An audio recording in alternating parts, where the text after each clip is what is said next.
기자님에 대해서 조금 사전 조사를 했습니다. 네, 제가 좀 찾아보니까 평소에 장애인과 복지 관련된 기사를 좀 자주 쓰시는 것 같더라고요. 자, 평소 장애인 이동권에 관련해서 좀 관심이 많으신 걸로 제가 알고 있는데 강원도에서는 아까 제가 의원님께도 여쭤봤습니다만 강원도에서는 장애인 이동권이 좀 어떤 편이신 것 같으세요? 앞서서 이제 지승민 춘천시의원님께서도 말씀을 해주셨지만 이동권은 장애인분들한테 가장 중요한 문제라고 할 수 있는데 그렇죠. 안타깝게도 지금 도내 장애인분들의 이동권 상황은 굉장히 열악한 상황입니다. 제가 기사로도 다룬 적이 있었는데 현재 도내에서 장애인분들이 이제 타 시도로 이동할 때 대기 시간이 3시간 35분 정도 걸린다고 합니다. 이동 시간이 아니라 대기 시간만 3시간 35분인 거니까 그게 얼마나 긴지 얼마나 불편할지 저로서는 상상이 잘 가지 않았는데요.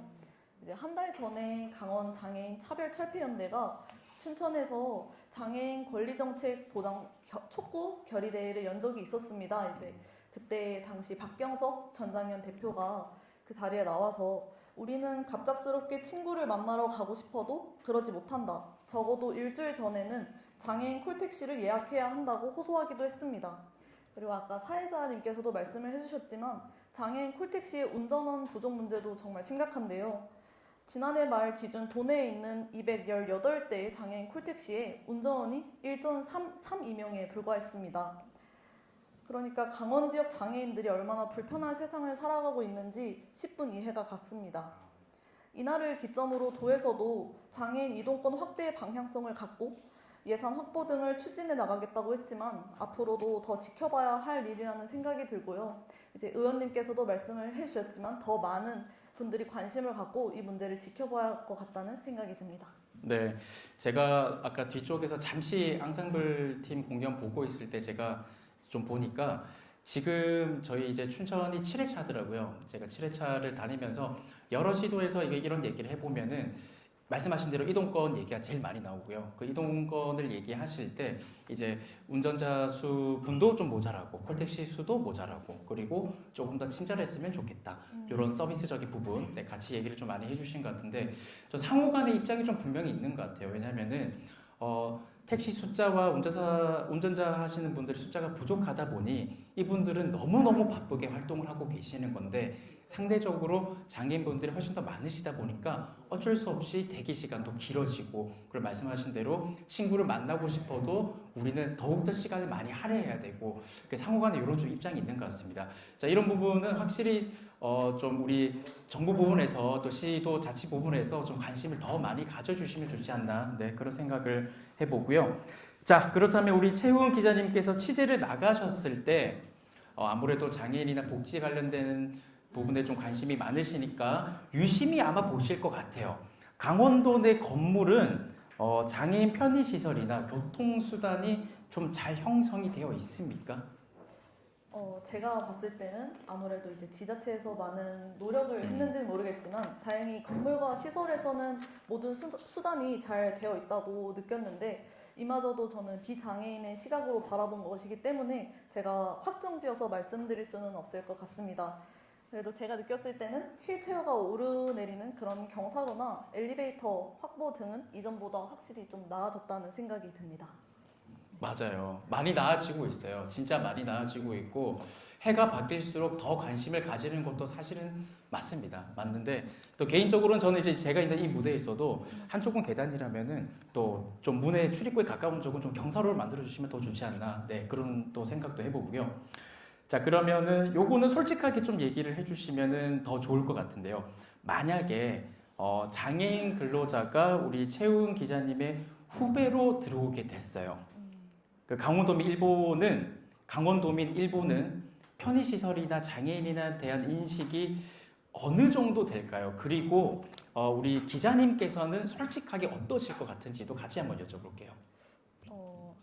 네, 솔직하게 저희는 이제 대부분 1층에서 일을 하기 때문에 부서를 이동하거나 이제 산에 있는 카페로 이동을 할 때에는 별 문제가 없을 것 같기는 한데 생각을 해보면 주차 공간이 저희 회사는 좀 협소하거든요. 그래서 그 부분에 좀 큰 문제가 있을 것 같아서 저희 회사 내 사내 기구인 강원도민일보 기자협회에 이 안건을 상정을 한다면 저희 한 달마다 상정을 하고 매번 회의를 하고 이게 바로바로 시정이 되는데 그렇게 하면 되지 않을까 싶습니다.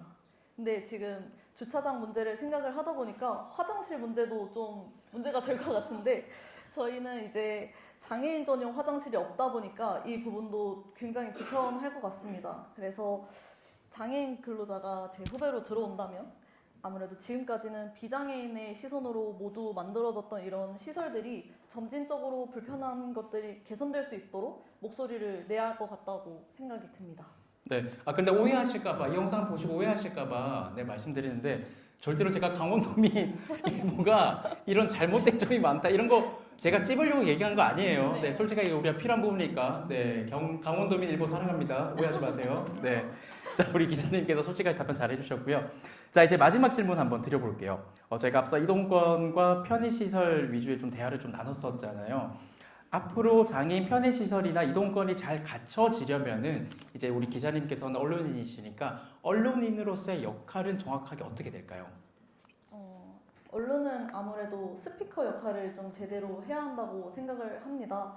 이제 제가 한 달 전에 강원 장차연이 결의대회를 강원도청에서 한 적이 있다고 말씀을 드렸었는데 안타깝게도 그날 취재를 나온 언론사가 강원도민일보 한 곳뿐이었습니다. 이제 다른 언론사는 보도자료 형식으로만 보도에 그치거나 아예 언급을 하지 않는 언론사도 있었습니다.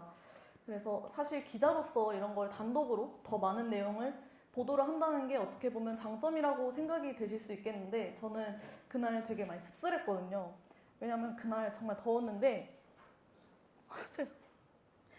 무더위에 춘천역에서 이제 강원도청까지 1시간 이상을 걷고 그리고 도청에서 2시간 넘게 서서 이제 우리 권리를 보장해달라고 말씀해 주시는 분들과 함께 하니까 좀 그 마음, 그 고통이 이해가 많이 갔습니다. 그래서 이분들의 이야기가 좀 더 많이 알려졌으면 좋겠다는 바람이 너무나도 컸었습니다. 박수 한번 보내주시죠. 저랑 같은 마음이실 거라 생각해요. 네. 네, 더 하셔도 돼요. 제가 말을 끊었군요. 아니요. 죄송합니다. 네. 그날 장인선 강원 내병변 장애인인권협회장님이 하신 말씀이 있는데 우리는 동정을 바라지 않는다. 당연한 인권을 보장받길 원한다. 면서 장애인들이 꿈꾸는 사회 구조 속에서 그들이 스스로 자신의 삶을 결정하고 영위할 수 있어야 한다고 말씀을 하셨었습니다. 저도 그런 사회가 하루빨리 올 수 있도록 제 자리에서 책임을 다하겠습니다. 감사합니다. 네. 근데 이제 기자님께서 너무 그 언론인에 대한 책임에 대해서 너무 부담감을 가지실 필요는 없을 것 같고요. 왜냐하면 지금 여기 이 토크 콘서트에 나와 주신 것만 해도 충분히 관심을 많이 가지고 계시고 그리고 이런 문제들에 대해서 목소리를 내고 있다고 생각을 합니다. 아마 여기 계신 분들 다 동의하실 거예요. 그렇죠? 네, 맞습니다. 항상 감사드리고 앞으로도 스피커로서의 역할을 더 잘할 수 있도록 항상 저희가 응원을 하도록 하겠습니다. 자, 오늘 함께 해주신 우리 최우은 기자님 너무 솔직하게 말씀 잘해주셨습니다. 응원의 박수 크게 부탁을 드리도록 하겠습니다. 네, 수고 많으셨습니다.